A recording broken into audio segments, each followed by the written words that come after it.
Let's start with the guy that we just heard on the highlight rejoinder, Joe Burrow. What an amazing season for him. Second most valuable quarterback season, to be exact. A guy that threw for 4,918 yards, had a 43-9 touchdown interception split. I said, before the season began, I actually wrote about this on the GamingJuice.com that he was going to lead the NFL in passing touchdowns. I think it was like plus 850, plus 900 for him to do that at BetMGM, and cha-ching, that one came through. Also had 201 rush yards and a couple of touchdowns on the ground. He finished number one in total air yards. He was number one in red zone attempts. He was top 13 in 5 different completion percentage categories. He went QB7 in average fantasy drafts last year. That was 69.797 overall. Obviously, that is going to rise. Probably going to be maybe the second or third quarterback off the board behind, I would imagine, Josh Allen and Lamar Jackson. But your general thoughts on Joe Burrow and a guy next year, can he replicate the amount of success he had this season? Only going to be entering his, age 29 year, I believe. Yeah, I mean, Joe Burrow just deserves better, right? I mean, this is a guy who has done it all except for win a Super Bowl and an MVP, I guess. But he was a Heisman. He won a Lombardi. He won the Maxwell Award. He's made a Pro Bowl. This year, the numbers were just ridiculous. I think he gets even better, man. We'll see what this offseason. I mean, you're going to have to pay Jahmyr Chase. The Bengals are going to have to pay Jahmyr Chase. Luckily, we don't have to pay Jahmyr Chase.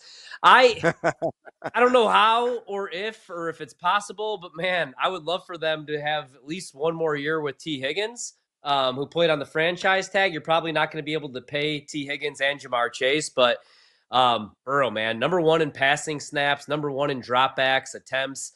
The ADOT 7.7 was just 40th, but everything else, he was top 5. Big time throws, turnover worthy plays. Was awesome this season. 43 touchdowns, 9 picks, and also was a little bit beat up to start the season. Remember, we were all worried about Joe Burrow. He couldn't pick up a water bottle. We were freaking out about his hand. Hopefully, man, they get the right defensive coordinator in there. Maybe the right head coach in there, although Zach Taylor, it looks like he's back. Yeah, I think Joe Burrow, I'll be looking to take him early on, definitely in fantasy. I'm probably going to look at quarterback a little bit differently next year as well, too. Yeah, I think everybody should. Everybody devalues quarterbacks because of the depth that is out there. But if you get a guy like Burrow on your roster, I mean, it's set and forget it, right? You don't have to worry about much of anything. He usually stays upright as long as he's got some clean pockets. He's got nothing but spectacular weapons around him. And the defense, hopefully it stinks again, because it's going to thrust him in some high volume games. Again, he had 652 pass attempts this year. That's what you love to see with his kind of talent level and the weapons around him. So, yeah, he's probably going to be around maybe number 40, 45 overall pick. And if he goes in that range, you go like running back, wide receiver, however you want to approach it. Like in round 3, round 4, Joe Burrow needs to be a target in 12-team fantasy leagues. All right, let's go on to running back. Jahmyr Gibbs. Holy Sonic. And he levied the boom last night. Multi-TD game for him.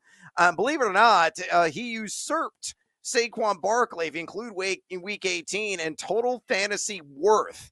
So he was number 1 overall in the fantasy football ranks in half-point PPR leagues. A guy that had 250 carries, over 1,400 rush yards, 16 rushing touchdowns, 52 receptions for 517 yards, and 4 receiving touchdowns. The advanced analytics, also spectacular. Number 8 in yards created per touch, number 12 in yak per attempt, number 5 in missed tackles forced.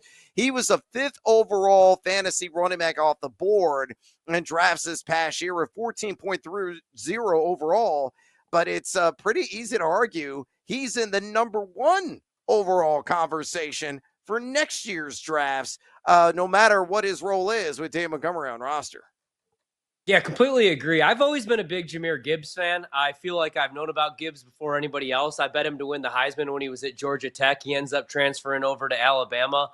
I loved him as a route runner, as a pass catcher, obviously as a running back. And, I know some people worried, can he handle a full workload? David Montgomery's not going anywhere. He'll be back next year. I mean, the Lions re-upped him.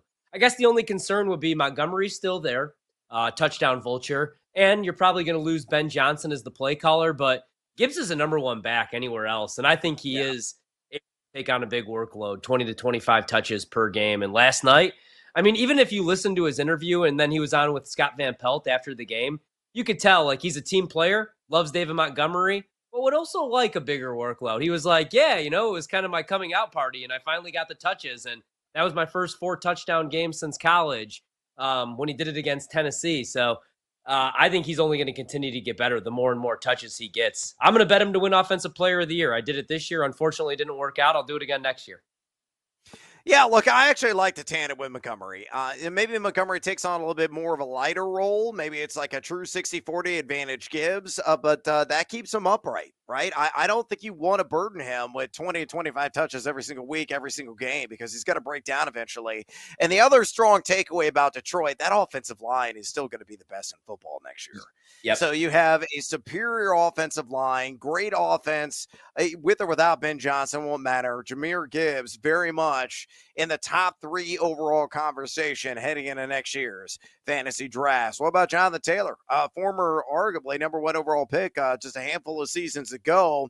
He had a monster finish to week 18, elevated his overall stock to number 9 at the running back position in half-point PPR leagues, finished with over 1,400 rushing yards, 11 rushing touchdowns, also had a receiving touchdown. The advanced analytics profile, though, unsightly. Number 52 in yards created per touch, number 44 in yak per attempt, 27 in missed tackles forced in 14 games. But still a guy that fairly or came close to delivering on his RB4 ADP that was 11.96 overall in August drafts last year. We know what the story is. Who's going to be quarterback? Is it still going to be Anthony Richardson? He was a misadventure, to say the least. But what's your take on Jonathan Taylor, surefire round 1 running back? I have some questions.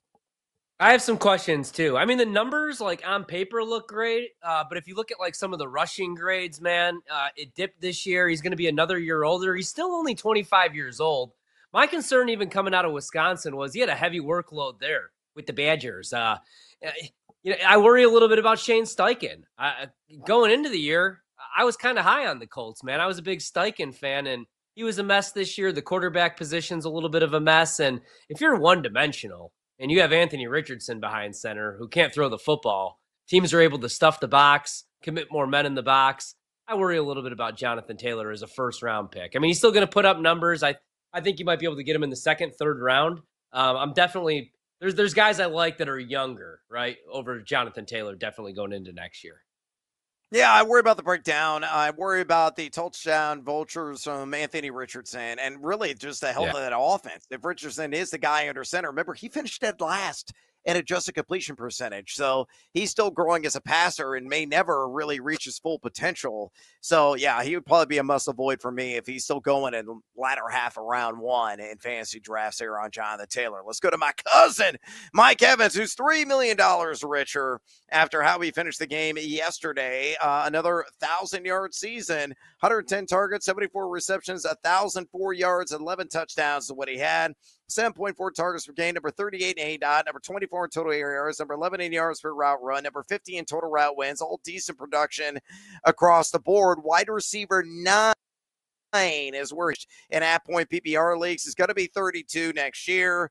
He was wide receiver 16 at 31.12 in ADP in drafts last August. Evans, what do you think? More of a surefire wide receiver 2, or is this upcoming year is when the downward slide begins, given the advanced age?